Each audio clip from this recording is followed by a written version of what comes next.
How many books on writing do you own? I'm going to take a wild guess and say that you actually don't own enough of them. I'm going to talk about why it's important for you to have books about writing. You have a story to tell, but you don't know where to start. Let me show you how to free your story. I teach you how to write and how to dig deep in your soul to release your story and make a difference in the world. Welcome to the Julie Amante channel. If we are just meeting, I am Julie Amante. I am a women's fiction author and also here to give you some writing tips on Fridays. So today, let's talk about buying books about writing and why I think you should and why you should maintain a library all the time. Now you can get free writing tips, right, from the internet. You can get free writing tips from blogs and articles that you read. However, it's still a good idea to buy books that are specific to a skill. So there might be books on grammar, there may be books on just a certain part of writing, like developing your voice, or maybe writing descriptive characters, or a variety of different skills and techniques in writing. And I think that having books on writing and buying tons of them when I first started is one of the things that really helped me to become a better writer and to actually be able to sell my first book. And it was because I had an extensive library. I didn't have much of anything else. I didn't, I was a poor college student and renting homes and, just living with roommates and trying to, basically survive, being able to have, jobs that I can get myself pay my college and pay my bills and all that. But I always bought books. I always bought books about writing because they were super helpful. And I may not have had a lot of stuff, but I had my bookcase with my books about writing. Because no matter where you are in your career, you can always benefit from getting more tips, additional tips, or even just inspiration to keep you motivated and keep you writing. So first, should you buy books, books on writing itself, or should you read books in your genre, let's say, for example, or books that you like the ones that you want to read? Well, the answer is yes. You should read both. You should read books on writing, but you should also read, of course, within your genre, because you get different things from both of those types of books. Reading books within your own niche, right, helps you to do a lot of things. First of all, you're looking at how another writer is writing. You're picking up on their voice. You're picking up on their style. You're picking up on like how they plot. Or at least you're able to follow the plot. You should read the books not just for entertainment, though that's good too, but you should read the books in order to get to see how they did and how is their story flowing. How is it that they developed the characters? Did you like them? Did you not like them? Why not? At what point did the character grow? Did you see some growth in the character or change in the character? Where are their plot points, do you think? So reading, again, within your genre, within your niche, is really nice because it does help you to see what other people are doing, and to, when it comes time for you to write a similar scene or something similar, you have an example to kind of pull from and say, okay, I like the way this author did that. I need to do that. Something similar, obviously not the same thing. So that's a good idea. However, seeing how other writers do something doesn't mean that you are learning how to do it yourself, right?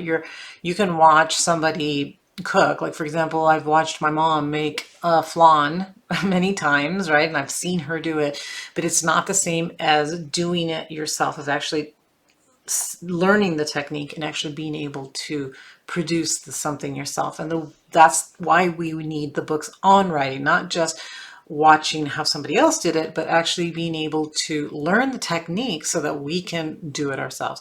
So both types of books are important. The books that you read within your own genre so that you can see how other writers are doing it. And then also just books on how do I develop a character? How do I plot? How do I learn these things? Well, those books will help you to learn those things so that you have both. Okay, so what do you get from these books on your craft? You learn techniques, you learn kind of the formulas, right, of how to write. And you also learn to practice. So a lot of times they will tell you, this is what you should do. This is the what you should add. Let's say to add emotion. well, then you practice that. You say, okay, well, the next time that I write a scene, I'm going to do what they said. One of the books that I learned a lot from was a book called Scene and Structure by Jack Bickman. And I probably was doing something similar without really understanding what I was doing. But once I read his book on how you write a scene and you follow it by a sequel. So the scene is all the action is happening, right? Everything is happening. But then you can't just have action after action after action. You have to you have to pace your book differently. And so after you write your scene, you need a sequel. You need a part where the character is absorbing what just happened, right? What happened, all this action happened, all these things happened to the character. Now our character needs to sit back and say, okay, now what? Now that this happened to me, how am I going to change my goals? What are my goals going to change? Am I going to do something different? Do I need to go, warn somebody? Do I need to? So what actions are they going to take next because of what just happened? So it slows it down. It gives the character a little time to think, and it gives the reader a time to absorb and see how the character is changing based on the action that just happened. And then there's another scene where something else happens. So scene and sequels are super important. Well, I learned that from reading that book, and it made sense to me. Like I understood like what other writers are doing and maybe what I was doing or what I wasn't doing. It helped me to adjust the way that I was writing. And there are many books that I've read that I learned the same thing. I mean, I learned plotting from reading A Writer's Journey. So, and there's different ways to plot, but that was one way that I learned. So these books on craft help you, again, just to focus on certain techniques and to actually practice them, not just read them, but then go back and practice what it is that you learned in these books. Another reason that you want to get books on writing is could be for grammar, right? So just improving your grammar. I have a few of those. I have a few books on grammar, probably more than I actually need, but because grammar is grammar. It's not going to change, but the way people explain it sometimes is different. But it's not that I sit and read those books, but it's something, and I do sometimes. I mean, if I have a question about something, I'll sit and read, and then I might just read a little bit more and read other stuff that I haven't thought about in a while. But usually you don't just read a grammar book, but it's helpful to have them because if you have a question or you don't really know or have forgotten something, or there's a problem with the structure of your sentence, you can go back and look and say, well, what am I doing wrong, or should I do this? So some books, another reason you want to have books on writing, those type of books, the grammatical type books, is because it will help you, of course, become a better writer.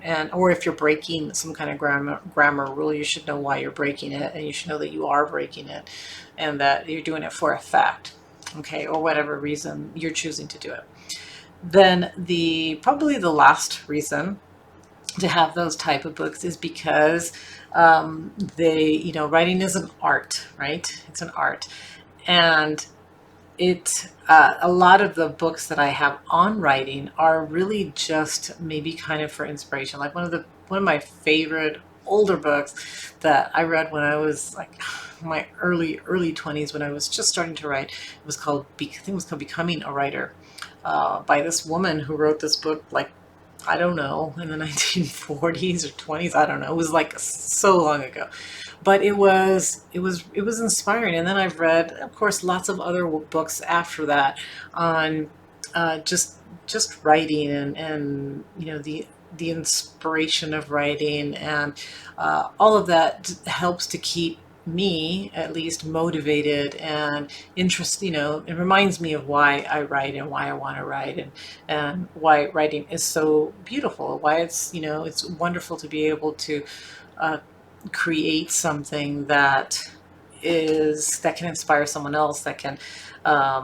entertain someone else. And there's so many different books that remind me of why I love writing, why I want to keep writing, and why writing is so beautiful, and why just language is so beautiful, and how that just putting words together can create an amazing story.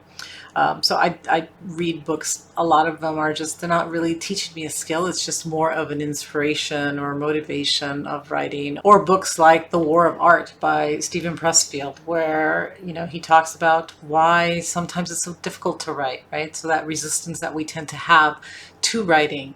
And so, you read books like that and it helps you to understand, like, well, yeah, and I'm not the only one who has a hard time sometimes with resistance to writing, or not feeling like writing, and this is why, and I should keep going. And he motivates you to keep writing and to keep working towards that art. Okay. But anyways, there's so many books like that. So that's the other reason, is just that a lot of these books are just inspiring. So again, it's just a short video to inspire you, to encourage you to buy books, to get books, to read books. If you can't afford to buy them, just, go to the library and borrow them. But read books on writing, about the craft, about the skill, about the art of writing, because it will help you become a better writer. You should be reading one continuously. You should always have a novel, and you should have a book about writing. You should be reading both all the time. When you finish one, go get another one. When you finish that one, go get another one. However long it takes you, right? If it takes you a month, well, then you're going to read 12, right? that year. If you can read one a week, then you're going to, read a lot more of them. So, but you should always be reading a book about writing, and then you should always be reading within your field, within your niche as well. So I hope that this helps you. If it does, please hit the like and the share button, and come back next week for my next writing tip or my next encouragement. See you then.